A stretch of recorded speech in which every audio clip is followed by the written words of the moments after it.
Assalamualaikum warahmatullahi wabarakatuh. Perkenalkan, saya Muhammad Labibur Rahman, guru mapel pendidikan ekonomi. Untuk pertemuan hari ini kita akan membahas tentang teori pertumbuhan ekonomi. Dari teori pertumbuhan ekonomi nanti akan ada beberapa tokoh yang akan mulai kita kenal dengan teori-teorinya. Salah satunya itu ada Adam Smith, Keynes, lalu ada W.W. Rostow dan seterusnya. Bagaimana kelanjutannya? Simak presentasi berikut ini. Assalamualaikum warahmatullahi wabarakatuh. Pada pertemuan kali ini kita akan membahas materi tentang pertumbuhan ekonomi dan pembangunan ekonomi. Namun pada kesempatan kali ini kita akan membahas tentang teori dan perhitungan pertumbuhan ekonomi. Pertumbuhan dan pembangunan ekonomi. Ada big questions tentang materi ini. Bagaimana sih gambaran umum kondisi pertumbuhan dan pembangunan ekonomi di Indonesia?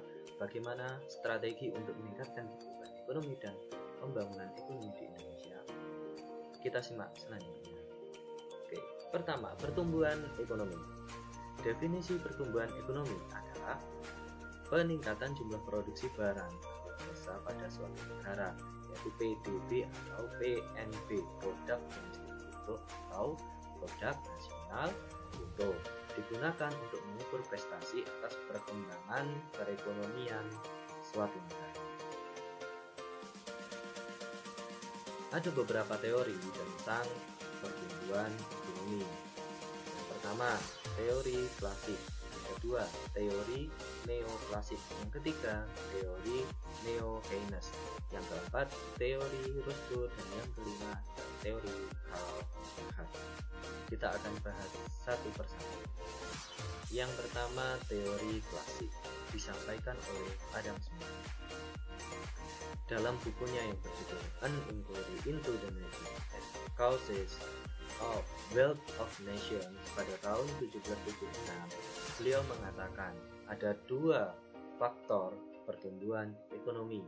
Yang pertama, faktor output total, yaitu apa? Sumber daya alam, sumber daya modal, dan sumber daya manusia atau SDM. Dan faktor yang kedua adalah pertumbuhan penduduk. Intinya dari teori Adam Smith ini, semakin besar jumlah penduduk, semakin besar sumber daya alam, semakin besar modal, maka pertumbuhan ekonomi itu akan semakin meningkat. Berarti faktor pertumbuhan penduduk ini menjadi kunci utama suatu negara meningkatkan pertumbuhan ekonomi. Lalu teori klasik yang kedua disampaikan oleh David Ricardo.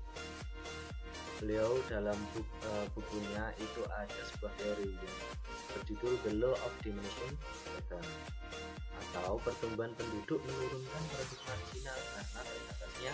Nah, jadi berbeda dengan ada cerita tadi. Kalau David Ricardo itu mengatakan kalau semakin banyak jumlah penduduk itu malah menurunkan produk marginal. Kenapa? Karena terbatasnya panas. Jadi tidak semakin efektif kalau jumlah penduduknya semakin besar. Jadi ketika ingin meningkatkan produksi, memerlukan kemajuan teknologi dan modal yang cukup agar pertumbuhan itu bisa maksimal. Terus teori yang berikutnya atau teori neoklasik disampaikan oleh Joseph Schumpeter. Beliau mengatakan proses pertumbuhan ekonomi merupakan proses inovasi yang dilakukan para inovator dan wirausahawan. Jadi kalau suatu negara ingin pertumbuhan ekonominya itu bagus, harus diperbanyak inovasi dari inovator dan wirausahawan. Tuh.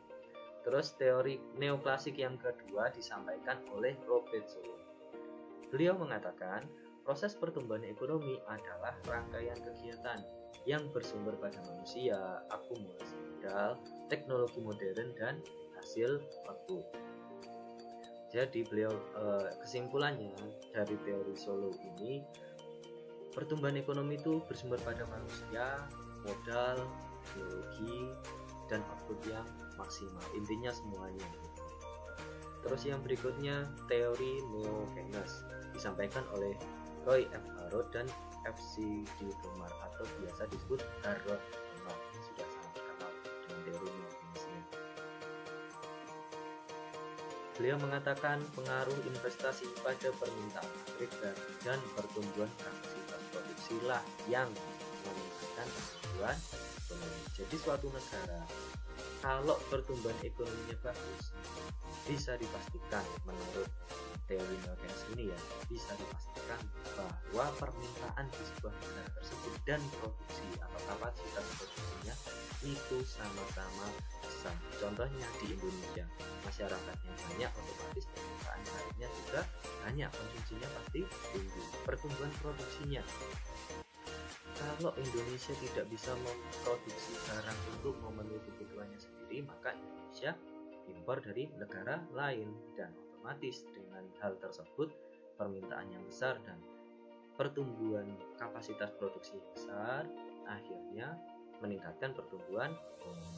Kalau negara lain melihat pangsa pasar Indonesia itu bagus karena masyarakatnya banyak, konsumsinya tinggi, otomatis ya, kemungkinan besar negara tersebut akan membangun pabriknya di Indonesia. Dengan hal tersebut maka butuh karyawan, akhirnya tenaga kerja Indonesia juga terserap, akhirnya pertumbuhan ekonomi di masyarakat pun juga. Lalu yang berikutnya, teori Roscoe. Beliau mengatakan proses pertumbuhan ekonomi dengan 5 tahapan. Yang pertama, tradisional. Tradisional ini ya seperti jual beli biasa ya, jadi masih masyarakat tradisional menggunakan teknik-teknik tradisional, jual pun juga tradisional. Terus yang berikutnya adalah masa transisi. Masa transisi adalah masa transisi dari tradisional ke modern ya. Terus yang ketiga adalah masyarakat tinggal landas. Tinggal landas itu seperti pesawat ya, dari tradisional menuju ke modern, mulai mengenal barang-barang modern seperti gadget, handphone, tablet, komputer, segala macam ini ya. Ini mulai mengenal teknologi-teknologi modern dan konsumsi-konsumsi modern. Yang keempat adalah menuju kedewasaan. Nah, ini tidak hanya produknya yang modern. Menuju kedewasaan ini, masyarakat sudah mulai mengerti tentang teknologi modern. Contohnya apa? Jual beli online, gitu ya, ojek online. Nah, ini adalah menuju kedewasaan, mulai membiasakan dengan hal-hal tersebut. Dan yang kelima adalah konsumsi tinggi. Nah, ini proses pertumbuhan ekonomi yang tertinggi menurut teori Roscoe. Kalau suatu negara konsumsinya sudah tinggi, maka pertumbuhan ekonominya juga tinggi. Nah, contoh nih, kalau dulu di masyarakat tradisional seseorang ingin beli sesuatu tapi malas keluar, akhirnya nggak jadi beli ya, karena nggak tahu, belum ada ojek online ya, jadi nggak beli, akhirnya nggak jadi konsumsi. Nah, tapi di ketika zaman sekarang di konsumsi yang tinggi, itu orang kalau malas keluar, pengen beli sesuatu malas keluar, belinya di marketplace, beli online, menggunakan ojek online, akhirnya tetap bisa konsumsi walaupun berada di rumah, otomatis konsumsinya akan lebih tinggi gitu. Terus teori yang berikutnya adalah teori Karl. Proses pertumbuhan ekonomi dengan 4 tahapan.